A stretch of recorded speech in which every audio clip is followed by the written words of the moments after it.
Today we're making a single-serve flax muffin that can be ready in less than 3 minutes. It's another recipe designed to break the fast food habit. I'm going to take 1 egg,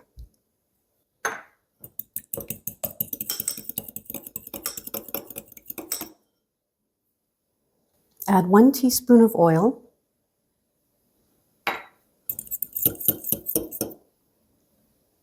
¼ cup flax, ½ teaspoon of baking powder, 1 teaspoon of sugar, ½ teaspoon of cinnamon, and mix that together.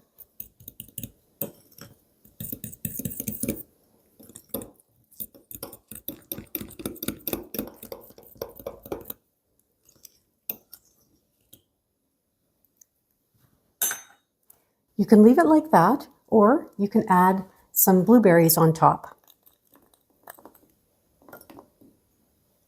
And we're just going to pop this in the microwave.